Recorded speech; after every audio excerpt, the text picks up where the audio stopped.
तो देखो टेबल के लिए सबसे पहला काम जो होगा, सबसे पहले हमने एक लेयर बनानी है, जैसे कि पीछे हम बनाते आए हैं लेयर्स। तो टेबल की एक अलग ही लेयर होगी, इसको नाम दे देते हैं टेबल। कलर जो भी आप देना चाहें, कोई भी कलर आप अपने अकॉर्डिंग ले लीजिए। Line type continuous, line weight default ही रखेंगे, तो लाइन वेट देने की जरूरत यहाँ पर नहीं है, बट लेयर हमको डिफरेंट चाहिए। लेयर को एक्टिव कर लेंगे उसके बाद, ठीक है। अब जो नेक्स्ट पॉइंट है, पहला तो लेयर बना दिया फर्स्ट, सेकंड हमने क्या करना है, टेबल की सेटिंग्स करनी है। तो टेबल की सेटिंग्स कहाँ मिलेगी, फॉर्मेट के अंदर टेबल स्टाइल। अब हमको जाना है फॉर्मेट, फॉर्मेट में टेबल स्टाइल।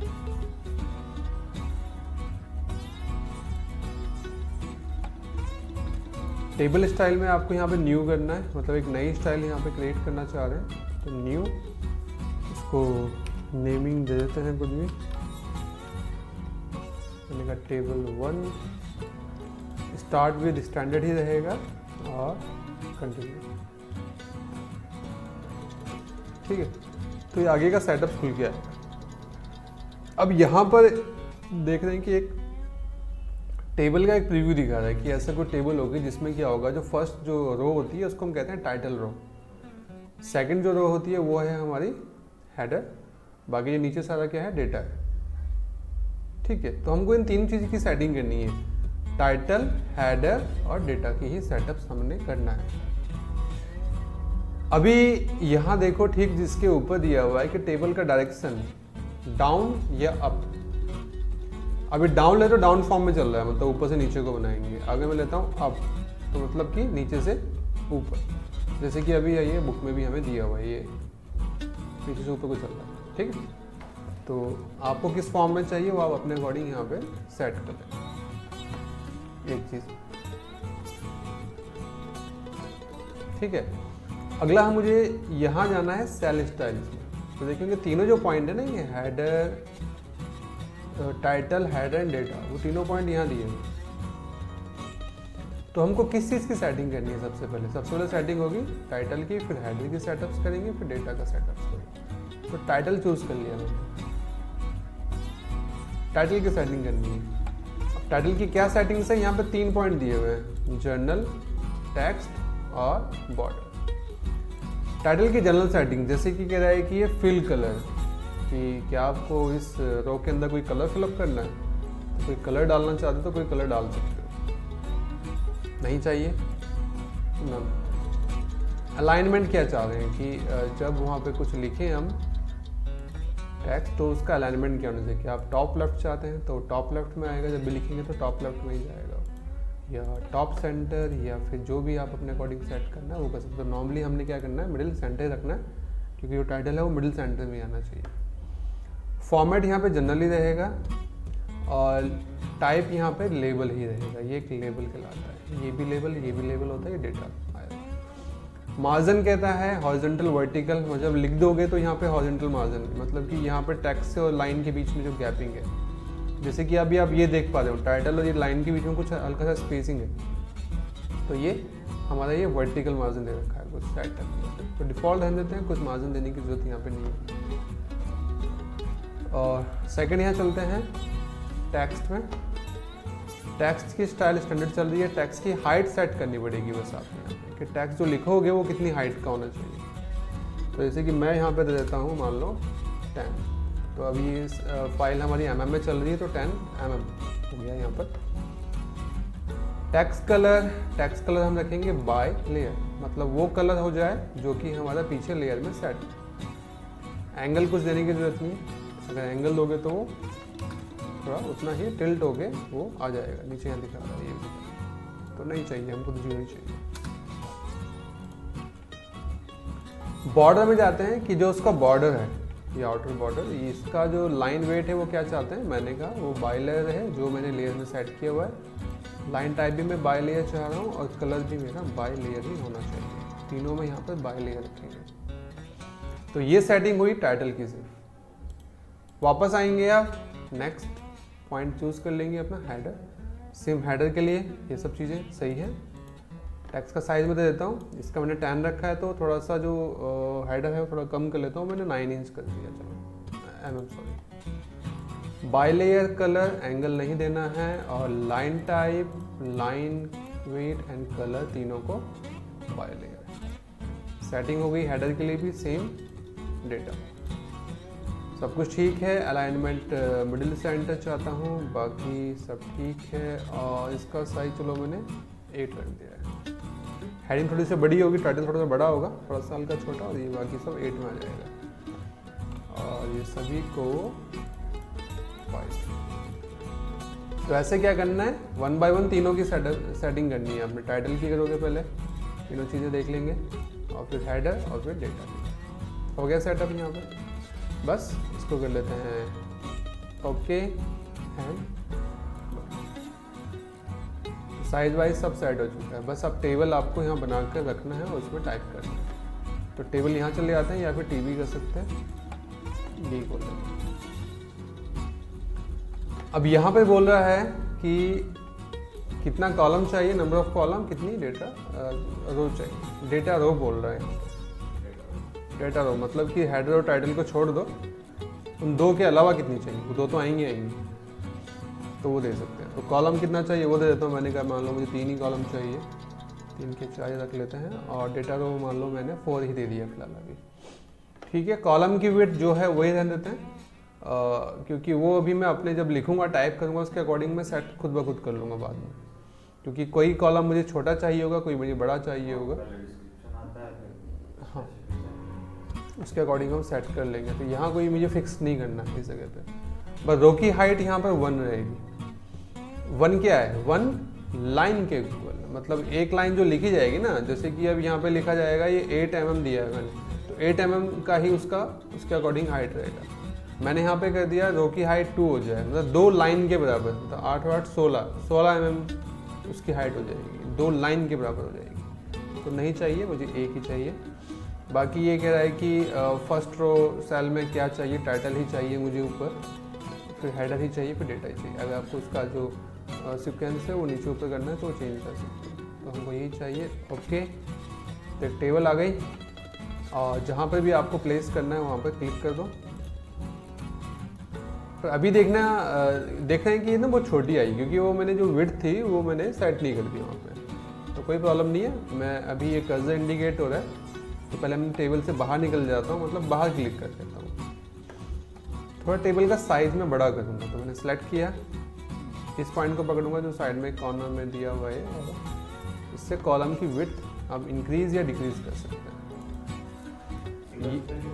हाँ, सिंगल के लिए फिर आप ये इसके अपने अकॉर्डिंग। रो की हाइट सबका ही बढ़ाना है या कम करना है, तो उसके लिए ये है। पर्टिकुलर कोई चाहिए तो उसके अंदर क्लिक करो, फिर यहाँ से ऐसे पकड़ के किसी को छोटा बड़ा करना है तो वो कर सकते हैं, ठीक है। ये हो गया। और ये वाला कॉर्नर होता है, इससे कॉलम की विड्थ भी बढ़ेगी और रो की हाइट भी मैं कम ज़्यादा कर सकता हूँ। कॉलम के लिए भी है ये और रो के लिए भी है। बीच में एक ये पॉइंट ये होता है ये ब्रेकिंग पॉइंट होता है एक्चुअली। अभी यहाँ पे मैंने क्या बोला है कि 4 डेटा रो बोली है यहाँ पे। अगर मैंने इस पॉइंट को छेड़ दिया तो ये फ्लिप हो जाता है ऊपर को, मतलब कि अगर मैं इसके बाद एक एंट्री और डालना चाहता हूँ तो वो रो नीचे नहीं आएगी, वो रो क्या होगी, वो यहाँ पे हो जाएगी। मतलब टेबल यहाँ से ब्रेक होगी, टेबल इससे नीचे नहीं जाएगी, उसके बाद यहाँ चलेगी ऐसे। हाँ, अगर मैंने ब्रेकिंग पॉइंट इसको क्लिक कर तो उसकी ज़रूरत नहीं है फिलहाल अभी। बस अब सिंपल आपने क्या करना है, क्लिक करो और टाइप करो उसमें जो भी है। मैंने कह दिया यहाँ पे पार्ट लिस्ट, टैब से नेक्स्ट सेल में पहुंच जाते हैं। ये कह दिया मैंने यहाँ पे सीरियल नंबर, पार्ट नेम,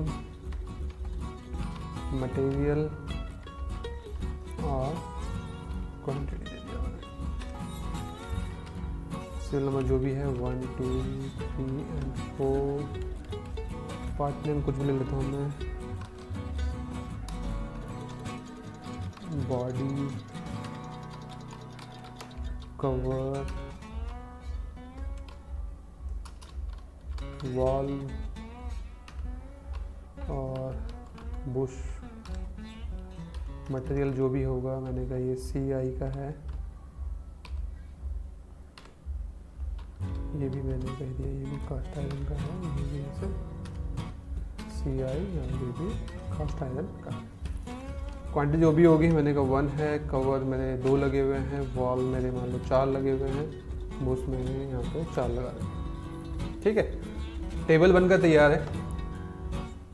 अब जैसे कि कोई कॉलम अगर लग रहा है कि इसका साइज में छोटा बड़ा करना है तो आप उसको सिलेक्ट करो टेबल को, आपको लग रहा है कि ये छोटी बड़ी करनी है तो वो आप यहाँ से एडजस्ट कर लो अपने अकॉर्डिंग। ठीक है, ज़्यादा बड़ा भी नहीं लगता, ज़्यादा छोटा भी नहीं लगेगा। ठीक है, रो की हाइट भी सही है फिलहाल तो। अब मुझे क्या करना है, अलाइनमेंट थोड़ा सा गड़बड़ है अभी। अब अलाइनमेंट देखो इसका तो सही है, सभी का सही है, टेक्स्ट का तो सही है, जो ऊपर न्यूमेरिक वैल्यूज है उनका गड़बड़ हो गया। अब होता क्या है कि अभी जब मैंने सेटिंग की थी तो वहाँ पे मैंने क्या किया था, मिडिल सेंटर किया हुआ है। वो किस चीज़ का किया था, डेटा की बात हो रही है, उसका जो अलाइनमेंट है देखेंगे यहाँ पे मिडिल सेंटर चल रहा है। तो कुछ चीज़ें मिडिल सेंटर हुई है, जो टेक्स्ट था वो हुआ है, पर वैल्यूज़ नहीं हुई। क्यों? क्योंकि होता क्या है कि बाय डिफ़ॉल्ट ही है सेटिंग ये होती है कि जो न्यूमेरिक वैल्यूज़ होती हैं वो राइट में शिफ्ट हो जाती है। अगर आपने एक्सेल में काम किया होगा वो खुद ही उधर भाग जाती है राइट साइड। तो अगर वो सेटअप करना है तो वो करना पड़ेगा। तो अभी फ़िलहाल तो मुझे इनको मिडिल सेंटर चाहिए, तो मैं ये सिलेक्ट कर लेता हूँ, क्योंकि इन्हीं को करना है उसको करना है। तो मैं सिर्फ इसी को सिलेक्ट करता हूँ। ऐसे सिलेक्शन जो होगा वो इन टू इन ऐसे सिलेक्शन होगा। और यहाँ पे अलाइनमेंट चल रहा है टॉप राइट। जैसे ही मैं सिलेक्ट करूँगा तो ये ऊपर ऑप्शंस खुल जाते हैं, टेबल सेल्स खुल जाता है पूरा टेबल का सेटअप हो गया यहाँ पर। तो ये अलाइनमेंट अभी चल रहा है टॉप राइट, तो इसको कर लेते हैं मिडिल सेंटर। सेम इसको भी सेलेक्ट और ये भी हमारा हो जाएगा मिडिल सेंटर। ठीक है, अलाइनमेंट सेट हो गया। अब मुझे लगा कि मुझे ना यहाँ पे एक रो और ऐड करनी है, मुझे नंबर 5 एक पार्ट और मुझे छूट गया है, तो मैंने यहाँ पे क्या करना है, एक रो इंसर्ट करना चाहते हैं। तो क्लिक करेंगे तो ऑप्शन खुल के आ गए ऊपर। अब ये कह रहा है कि इंसर्ट रो जो है इंसर्ट करनी है एबव या बिलो। जहाँ क्लिक किया उसके ऊपर चाहिए नीचे चाहिए, तो एबव तो एबव या बिलो तो। एक्स्ट्रा है तो आप क्लिक करके डिलीट कर सकते हैं उसको, डिलीट करो, सेलेक्ट करो और डिलीट करो। सेम कोई कॉलम आपको इंसर्ट करना है, इंसर्ट कॉलम जहाँ पे क्लिक है उसके लेफ्ट साइड चाहिए राइट साइड चाहिए, तो वो आप ले सकते हैं। एक्स्ट्रा है तो डिलीट भी कर सकते हैं। ये है सेल्स को मर्ज करने के लिए, कहीं पे कोई सेल्स आपको मर्ज करना है तो सिलेक्ट करके आप मर्ज सेल कर सकते हैं। अनमर्ज से अनमर्ज हो जाएंगे। बाकी अलाइनमेंट है और ये थोड़ा सेटअप से, तो इसकी जरूरत अभी फिलहाल नहीं है। ठीक है, तो टेबल बन गई है हमारी ऐसे। तो एक तरीका तो ये है टेबल बनाने का, जो कि हम ड्रॉ टेबल से बना रहे हैं। थोड़ा मेथड जो है, जो इसका जो फंडा है, थोड़ा सा लॉन्ग मेथड है। मतलब पहले लेयर बनाते हैं, फिर सेटअप्स हम करते हैं, फिर टेबल को इंसर्ट करेंगे, फिर उसमें जो टाइप है वो करेंगे, फिर अलाइनमेंट हम सेट कर रहे हैं। अब यही चीज़ मैं एक्सेल के थ्रू भी कर सकता हूँ। ठीक है, अब यही काम अगर मैं एक्सेल में करता हूँ टेबल बनाने का, तो वो थोड़ा इजी हो जाएगा, क्योंकि वहाँ टेबल तो बोलना सब बनी है, वो टाइप करना है, काम हो जाता है। अब वो चीज़ भी करना चाहते हैं, मैं चाहता हूँ कि मैं एक्सेल में कुछ टेबल बनाऊँ और उसको यहाँ ले आऊँ AutoCAD। तो देखो उसके लिए भी है एक कमांड। तो इंसर्ट में जाते हैं, तो यहाँ पर एक कमांड दी हुई है OLE ऑब्जेक्ट। इंसर्ट में ऑब्जेक्ट,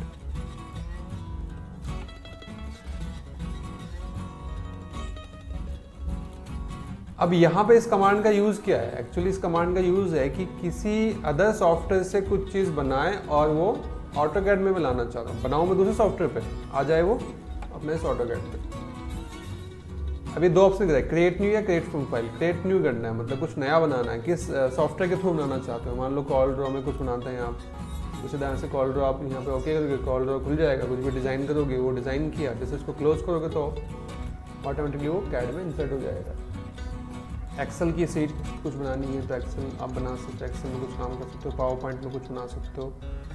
तो ये जितने भी सॉफ्टवेयर डले होंगे उसका यहाँ पे लिस्ट दिखा रहा है। तो फिलहाल मुझे एक्सेल में जाना है, तो एक्सेल वर्कशीट। अब देखो यहाँ पे क्रिएट न्यू कह रहा है कि मुझे नई टेबल बनानी है, तो यहाँ से उठाएंगे, या कोई बनी बनाई कोई टेबल आपने रखा हुआ है, एक्सेल में कुछ फॉर्मेट आपने बना रखा है या कुछ भी टेबल आपने बना रखी है, आप चाहते हैं कि वो यहाँ पे इंसर्ट हो जाए, तो क्रिएट फ्रॉम फाइल करेंगे, ब्राउज करोगे और आप देख लोगे आपकी जो एक्सेल की फाइल कहाँ पर है।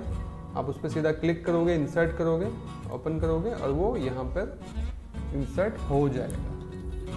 ठीक है, तो फिलहाल अभी तो मैं क्रिएट न्यू ही कर रहा हूँ, एक्सेल वर्कशीट, ओके। तो सीधा इसने एक्सेल खोल के दे दिया यहाँ पर। ठीक है, कर लेते हैं। जैसे कि मुझे अभी चाहिए 4 कॉलम, तो मैंने इनको क्या किया, मर्ज किया और ये मेरी हेडिंग हो गई है part list, serial number, part name, material और क्वांटिटी।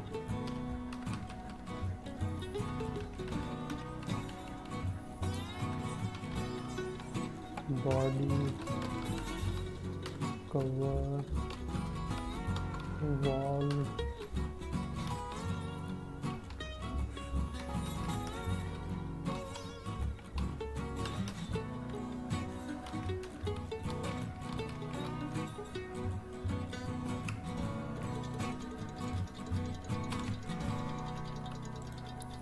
क्वांटिटी जितनी भी है वो डाल दिया। हो गया, बन गई टेबल यहाँ पे। बस अब क्या है, सेलेक्ट करो, थोड़ा सा अलाइनमेंट वगैरह सेट कर लेते हैं और ये थोड़ा सा मुझे साइज़ बड़ा चाहिए, बोल्ड, इसको भी हल्का सा बोल्ड कर लेते हैं और यहाँ पे इसको ऑल। टेबल तैयार है।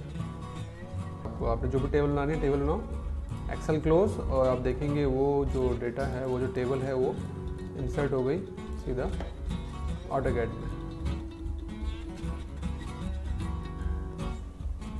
साइज छोटा बड़ा लग रहा है कि मैं इसको बराबर कर लेता हूँ, मतलब स्केल कर लेते हैं, ये स्केल। अभी इसका बैकग्राउंड वाइट दिख रहा है, इसमें नहीं है कोई बैकग्राउंड, तो प्रॉब्लम कुछ नहीं है, जैसा प्रिंटिंग इसका होगा वैसा इसका होगा। ठीक है, एक बार मैं चेक भी कराता हूँ, दिखाता हूँ, इसका प्रीव्यू देख लेते हैं एक बार।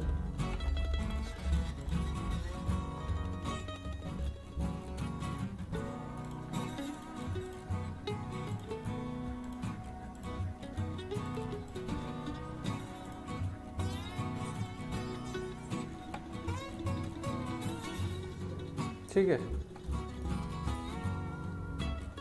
कोई आइडिया तो कुछ डिफरेंस नहीं है, सेम ही आएगा वो, जैसे प्रिंटिंग इसका निकलेगा वैसे इसका।